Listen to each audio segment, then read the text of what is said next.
ठीक है, चलिए। कहानी है समुद्र का बदलता चेहरा। एक समय की बात है जब पृथ्वी पर सब कुछ संतुलित था। यानी ग्लोबल वार्मिंग वाला समय नहीं, पुराने समय की, यानी औद्योगिक युग के पहले की कहानी है, वहां से स्टार्ट हो रही है।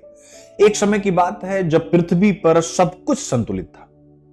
समुद्र शांति से बह रहे थे और उनका जीवन चक्र प्राकृतिक रूप से चल रहा था। समुद्र के अंदर, खासकर उसकी गहराई में, एक क्षेत्र था जिसे ट्विलाइट जोन कहा जाता था। यह वह जगह थी, प्रीलिम्स के लिए, यह वह जगह थी जहां सूरज की रोशनी बहुत कम पहुंचती और यहां छोटे जीव जंतु जैसे प्लैंकटन और मछलियां शांति से रहते थे। यानी प्लैंकटन छोटे छोटे कीड़ों को खाते थे, प्लैंकटन को मछलियां खाती थी और खाद्य श्रृंखला वहां की बेहतर ढंग से समुद्री इकोसिस्टम को मजबूत बनाए हुए थे। समुद्र के सतह पर मछलियां उछल कूद कर रही थी और कोरल रीफ्स समुद्र की प्राकृतिक दीवार की तरह काम कर रहे थे और तटीय क्षेत्रों की रक्षा कर रहे थे। कौन से? Coral reef. तभी कुछ ठीक चल रहा था जब तक कि ग्लोबल वार्मिंग का प्रकोप नहीं आया था। अब ग्लोबल वार्मिंग का प्रकोप शुरू होता है। ग्लोबल वार्मिंग के कारण समुद्र के ऊपर यानी सरफेस का तापमान बढ़ने लगा, जो यूपीएससी ने क्वेश्चन भी पूछा। इसका असर अब क्या होगा? सबसे पहले समुद्र की सतह पर पड़ा, जहां पानी का तापमान तेजी से बढ़ने लगा। इस बढ़ते तापमान को वैज्ञानिकों ने मरीन हीट वेव कहा। यह ठीक वैसा ही था जैसे गर्मियों में अचानक कुछ दिनों के लिए बहुत ज्यादा गर्मी पड़ती, जिसे हम लू कहते हैं। समुद्री हीट वेव्स ने मछलियों और अन्य समुद्री जीवों को परेशान कर दिया। कोरल रीफ्स सफेद होने लगे, अपना रंग छोड़ने लगे, जिसे कोरल ब्लीचिंग कहा गया। इससे उन जगहों पर रहने वाले जीव जंतुओं को भारी नुकसान हुआ, क्योंकि कोरल रीफ्स उनके लिए घर जैसे थे। समुद्र के गहरे हिस्से में भी इन हीट वेव्स का असर होने लगा। वैज्ञानिकों को पता चला कि यह गर्मी समुद्र के गहरे पानी तक पहुंच रही है, जो पहले कभी नहीं हुआ था। यानी किसी भी वैज्ञानिक को पहले यह नहीं लगा था।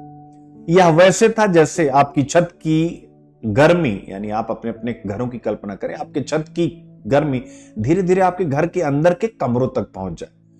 इसी तरह एडी करंट्स नाम की बड़ी बड़ी धाराएं गर्म पानी को समुद्र की गहराइयों तक ले जा रही थी, जिससे गहरे पानी में भी तापमान बढ़ने लगा। यह एक बड़ी समस्या बन गई, क्योंकि ट्विलाइट जोन में रहने वाले प्लवक यानी प्लैंकटन और मछलियां ठंडे पानी में रहना पसंद करते थे। अचानक उनके लिए जीवन कठिन हो गया।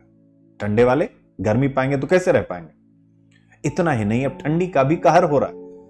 मरीन हीट वेव्स के साथ साथ कभी कभी समुद्र के कुछ हिस्सों में बहुत ठंडे पानी की धाराएं भी आ जाती थीं। इससे वैज्ञानिकों ने मरीन कोल्ड स्पेल्स कहा। यह ठीक वैसे ही था जैसे सर्दियों में अचानक ठंड की लहर आ जाए और हम और आप लोग कांपने लगे।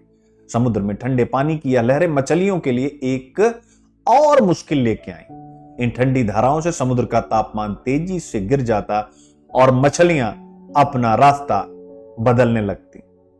इससे मछलियों का जीवन चक्र गड़बड़ा जाता और उनके प्रवास के रास्ते बदल जाते। प्रभाव क्या हुआ इसका? समुद्री हीट वेव्स और ठंडे स्पेल्स ने तटीय क्षेत्रों को भी प्रभावित किया। पहले कोरल रीफ्स तटीय इलाकों की रक्षा करते थे, लेकिन उनके नष्ट होने से तटों पर कटाव बढ़ने लगा। समुद्र का स्तर भी धीरे धीरे बढ़ रहा था, जिससे तटीय शहरों और गांवों को बाढ़ का खतरा होने लगा। वैज्ञानिकों को समझ में आया कि इन घटनाओं का असर न केवल समुद्री जीवन पर है, बल्कि जलवायु परिवर्तन को भी यह प्रभावित कर रहा है।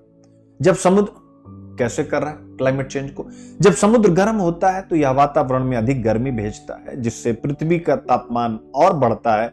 यह फीडबैक लूप की तरह काम कर रहा था, जहां समुद्र की गर्मी वैश्विक तापमान को और बढ़ा रही थी।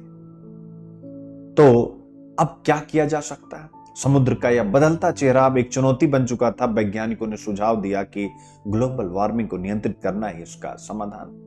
इसके लिए देशों को अपने कार्बन उत्सर्जन को कम करना होगा, नंबर 1, और क्लाइमेट चेंज के खिलाफ सख्त कदम उठाने होंगे। इसके अलावा समुद्री इकोसिस्टम को बचाने के लिए संरक्षण योजनाओं की आवश्यकता है, ताकि कोरल रीफ्स और समुद्री जीव जंतु बच सकें।